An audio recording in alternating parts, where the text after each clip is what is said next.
Solving systems by substitution and elimination.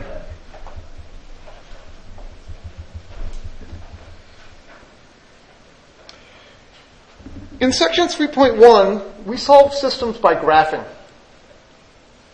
What was good about solving by graphing?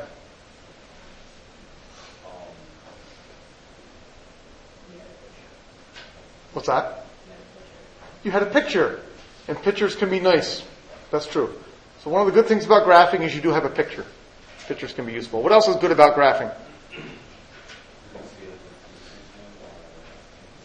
You could see if the lines were increasing, decreasing. You could see if they were parallel. And you could see if they were parallel, then they were never going to cross. What was bad about graphing?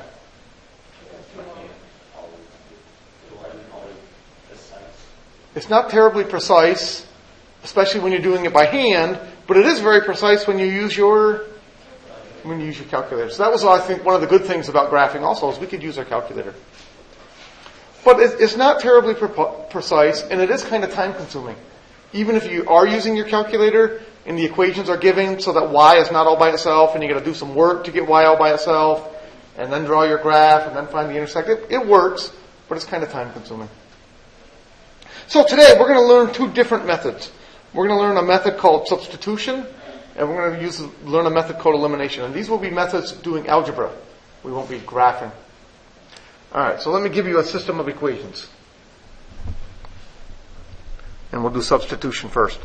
Y equals x minus 5, and x plus y equals 9.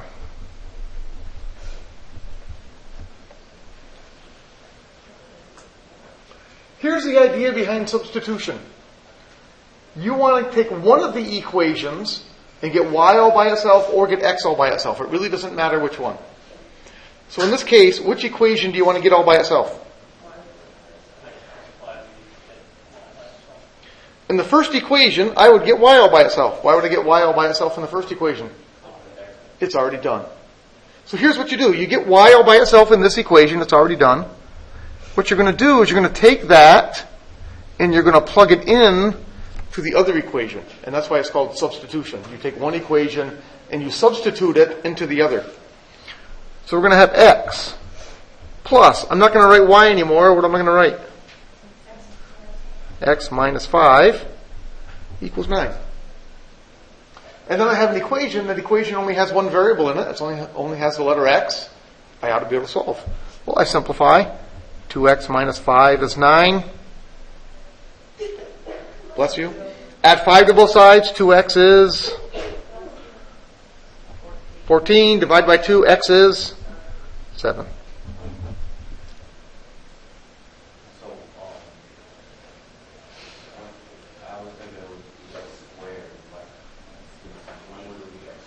When would it be x squared? It would be x squared when you have x times x. X times x will give you x squared. X plus x is 2x. It's kind of like 1 apple plus 1 apple is 2 apples. 1x plus 1x is 2x. Same idea. Not quite done yet, though. Why not?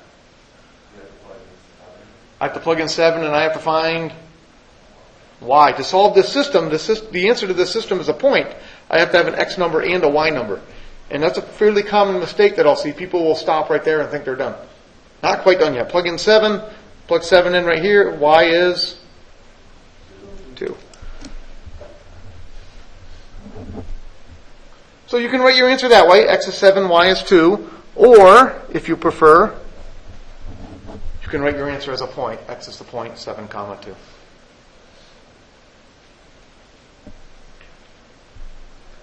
Let's see, I'll grab another one out of the book here. How about 2x plus 5y equals negative 16.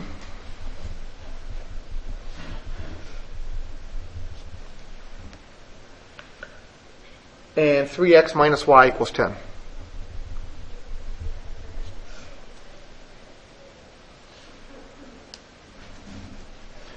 Alright, so we're going to solve by substitution. To solve by substitution, I need to pick one of the two equations, and I need to either get x all by itself or y all by itself. It really doesn't matter which one. So you need to make a decision. Which equation do you want to pick? And which letter do you want to get all by itself? Any preferences?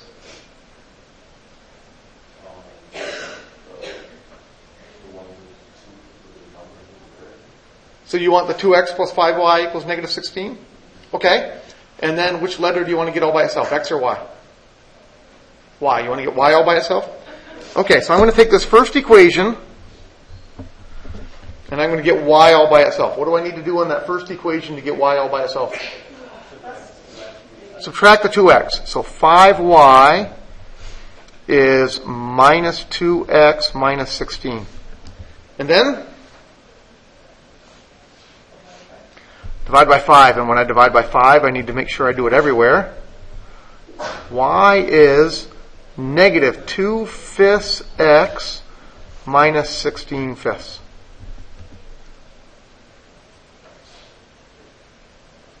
Okay, so I took the first equation and I got y all by itself.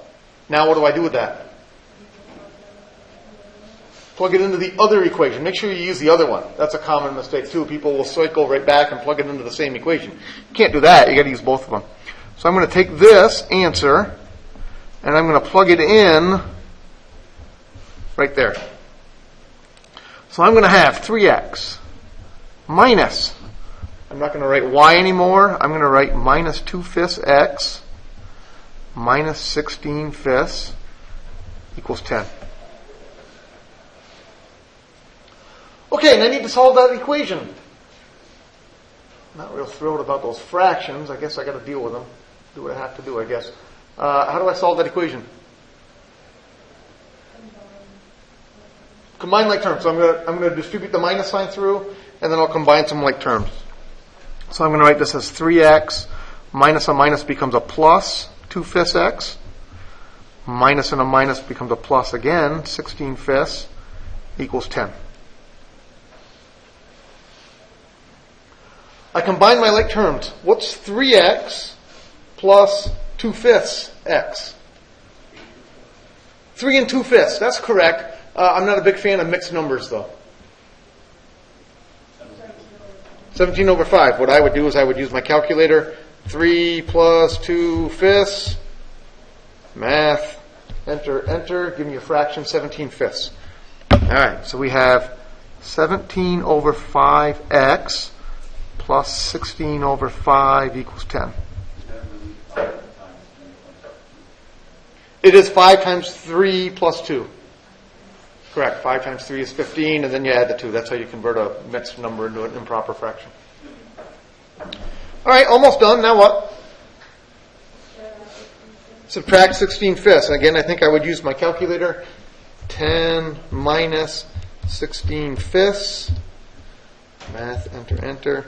34 over 5. So 17 over 5x equals 34 over 5. Finally, to get the x all by itself, what do I do? Divide by 17/5, which is the same as multiplying by. How do you divide by a fraction? You flip and you multiply by the reciprocal. So I'm going to multiply both sides by 5 over 17. And that's real nice because what happens on the right-hand side? I got a 5 on top and a 5 on bottom. Those cancel out. 34 and 17, those reduce. That reduces to be 2 over 1. So my answer is x equals 2. That was too much work for an easy answer. I agree. We're going to do this problem again. We're going to do it the easy way. The other way, right? But you don't get 2. Oh, I better get 2 again. No, you get 2. I better get the same answer no matter how I do it. How did you play that 34 by 8? 34 divided by 17 happens to be 2. I subtracted 16 over 5 on both sides. So 10 minus 16 over 5, I used my calculator. 10 minus 16 over 5 turned out to be 6.8. And I asked my calculator to turn that into a fraction. So I did a minus 16 over 5 right there on both sides to get rid of that 16 over 5. All right, we're almost done. Now what do we need to do? We need to plug in and find y. So I'm going to take x equals 2, and I'm going to plug it in right there. And again, I think I'm going to use my calculator. So I'm going to take minus 2/5, multiply by 2, and subtract 16 over 5. My calculator says that's negative 4. So my answer is 2, negative 4.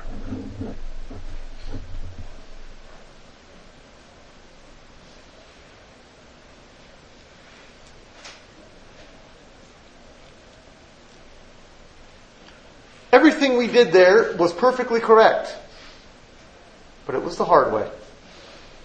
Now we're going to talk about the easy way. We do that same problem again. 2x plus 5y equals negative 16.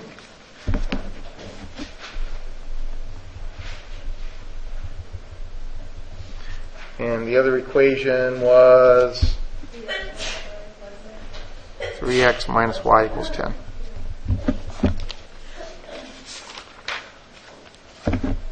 What made that problem hard? All the fractions. I agree. All the fractions is what made that problem difficult, in my opinion. So here's what you need to do. You need to be clever. I told you, pick one of the two equations, it didn't matter which one, and get either x all by itself or get y all by itself. And I was told, take the first equation and get y all by itself. And I did. And when I got y all by itself, that's when I got all the fractions, didn't I? We're going to be more clever. We're going to take the second equation and get y all by itself. Why is that more clever? Y is almost already by itself. Y doesn't have it's got a negative sign in front of it, but it doesn't have a number in front of it, does it? I'm not going to have to divide by anything. When I don't have to divide by anything, I'm not going to get fractions, am I? So, when you do these problems, don't just always take the first equation and always get y all by itself. That's not always the best thing to do. What you want to do is you want to look at the variables, and you want to look for the variable that doesn't have a number in front of it. That's the one you want to get by itself. Because by doing that, you'll avoid all the fractions. All right, so we're going to take that second equation and get y all by itself, and that's the easy way. So how do you get y all by itself on that second equation? Minus 3x. So you would have minus y equals minus 3x plus 10. And then you need to get rid of that minus sign. How do you get rid of the minus sign? Divide by negative 1, but dividing by negative 1 isn't going to give me fractions, is it? So that doesn't bother me. Y equals 3x minus 10. Now we take that and we plug that in, but now we've got to plug it into the first equation because so far we've used the second one. Now we've got to use the first one. So I'm going to take that y and I'm going to plug it in right there.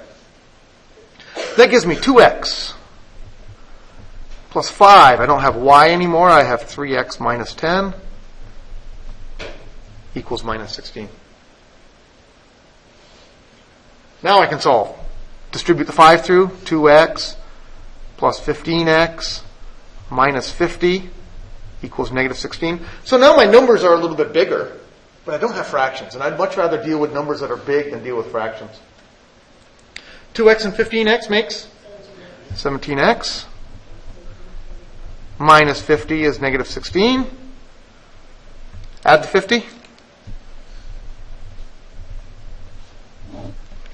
17x is 34. Divide by the 17. X equals 2. So notice we were able to do that whole problem without having to mess with any fractions. I think that's the way you want to go. Much, much, much easier. Still not quite done. We would now take x equals 2. We would plug it in right there.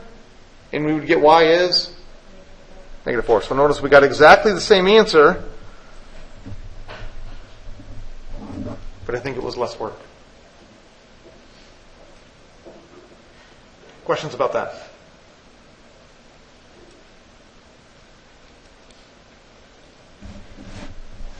All right, let's try one more of those. How about, find a good one here.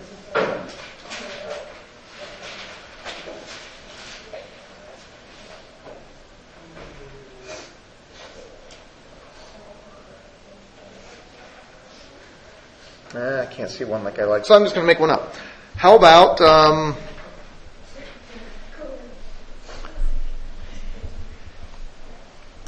x plus 3y equals 5 and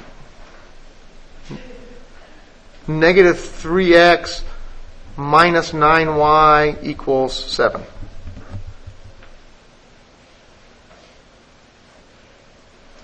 So again, you want to be clever.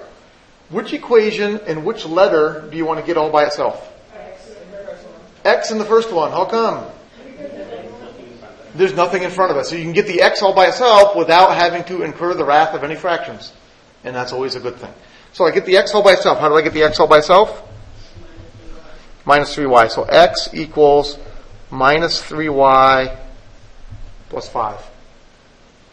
And again, I can't tell you how many times I've seen on the test, students will blindly take the first equation and get y all by itself. Will that get you the right answer? Yes, but you'll have to do a lot more work. I agree with that statement completely. I'm going to take that, and I'm going to plug it in right there. So I'm going to have negative 3 times negative 3y plus 5 minus 9y equals 7. Distribute. 9y minus 15 minus 9y equals 7. And something weird happens. The y's cancel out, don't they? Because they have a 9y and a minus 9y. So I'm left with negative 15 equals 7. All the y's went away. When does negative 15 equal 7? Never. So what does that tell you? Not a decimal. There's no solution. When does negative 15 equal 7? Never. So when do these lines cross? Never. What's the fancy math word for the lines never cross? No, it starts with an I. Inconsistent. So this is an example of parallel lines. So the fancy math word, you could write no solution, or the fancy math word, inconsistent. Okay? So watch out for that. That's going to happen every now and then. When you get to a point like this, where that's clearly wrong, when does negative 15 equal 7? Never.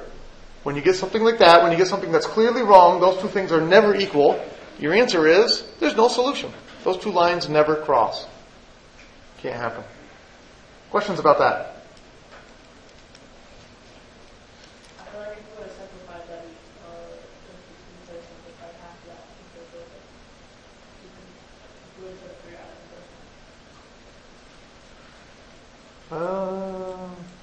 Well, I don't think it would have mattered how you simplified.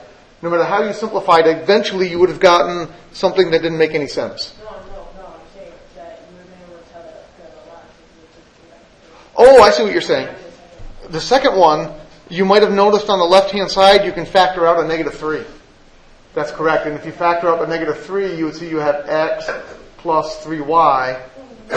You would have had the same thing here. That tells you the lines are either parallel or they're the same, one or the other. You would still need to figure out which one they were. All right, so that's the substitution method. Now let's look at elimination.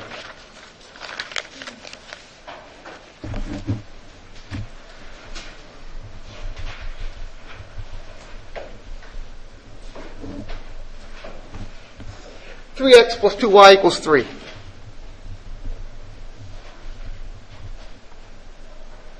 Nine x minus 8y equals negative 33.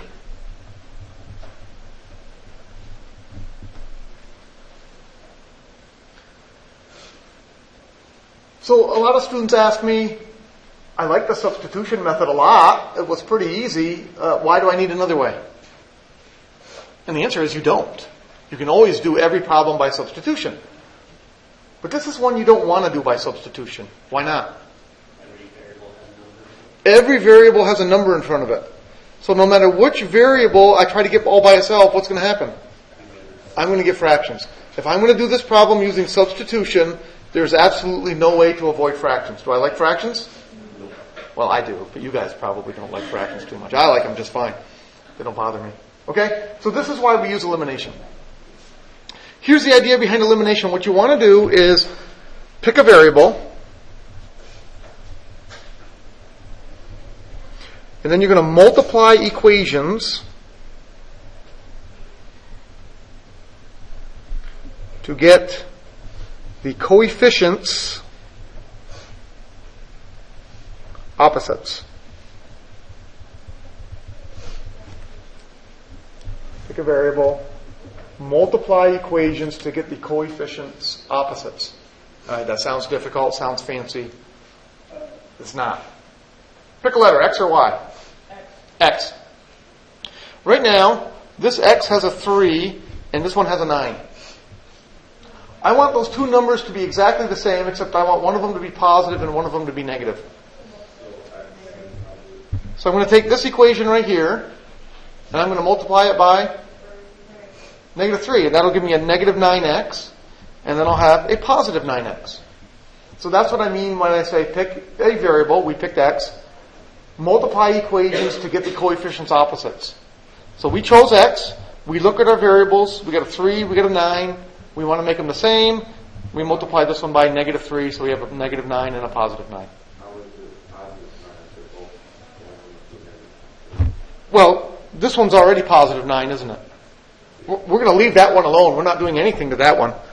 We're going to take the first equation, and we're going to multiply everything by negative 3. And we're going to leave the second equation alone. We're not going to do anything to that one. The second equation was already good. We like that.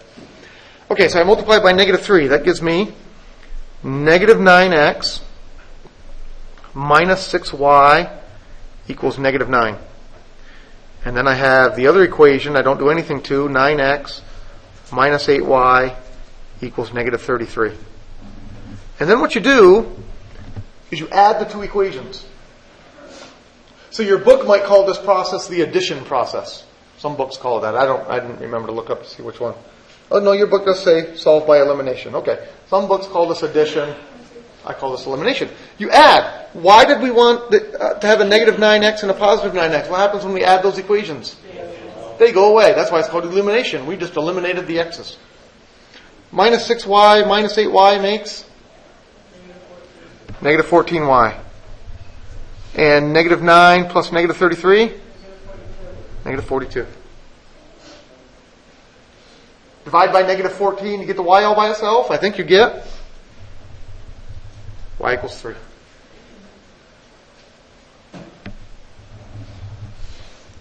Almost done, but not quite. What do we have to do now? Plug it in. Plug it in where? Truth is, you can plug it in anywhere you want. You can pick whichever equation you think looks the simplest and plug it in. My personal opinion, you said plug it into the bottom one. I'll plug it into the bottom one. That's fine. I probably would have plugged it into the top one just because the numbers were smaller. But the bottom one will work. Let's plug it into the bottom one. 9x minus 24 equals minus 33. X equals 0? I don't think so. 9x, I add 24 to both sides. 9x is negative 9. So x is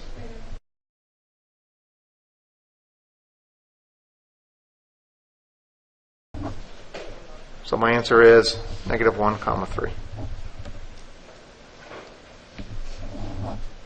Questions on that?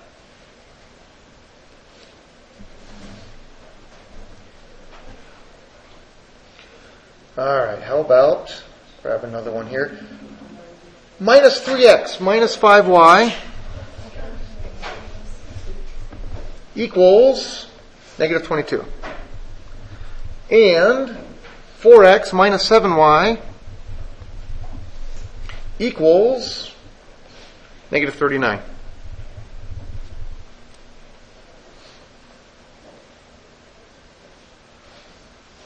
We start by picking a letter. Do we like X or do we like Y? Now let's use Y. We used X last time. Just to be different. Okay? It doesn't really matter. I need to look at the numbers in front of the y. In front of the y, I see a -5 and a -7. I want those two numbers to be the same, except I want one positive and one negative. So what do I do? You can multiply the top by positive 7 and the bottom by negative 5. Close, +5. Yeah. Yeah, it's really the same idea as finding a common denominator sort of thing. I have a 5 and a 7. I want those to be common. What's the common denominator for a 5 and a 7? It's 35.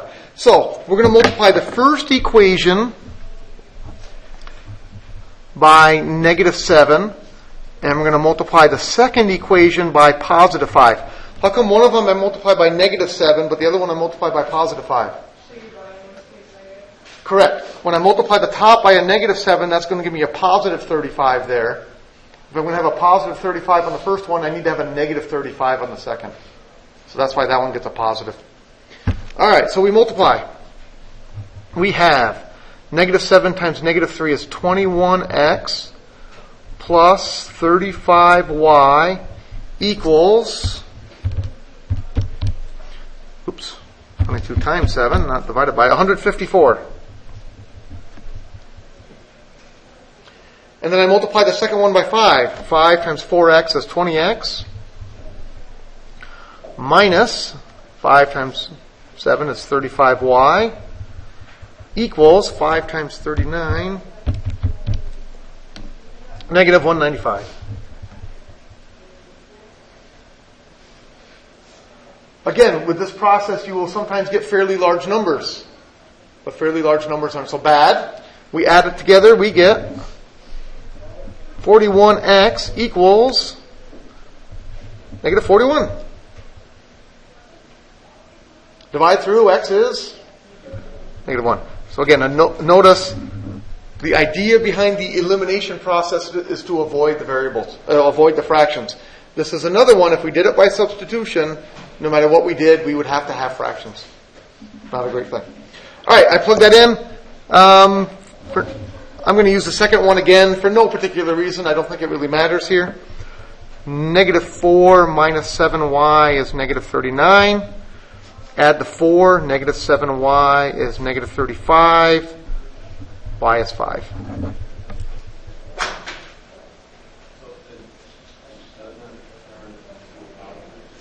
What doesn't turn into a positive?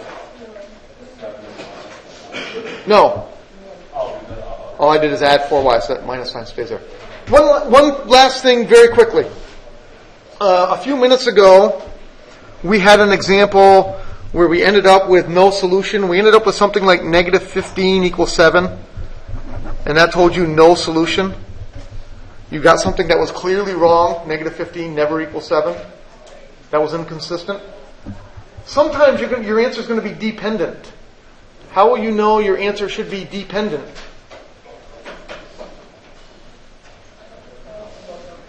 Well, it's very similar. All the variables will cancel out, but you'll end up with something that's same. So if you're doing one of these problems, if you're working it out and you end up with something like all the variables go away and you end up with 6 equals 6, when does 6 equal 6?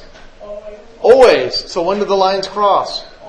Always. Okay? So when you get something like this, which is clearly wrong, you'll write no solution or you'll write inconsistent.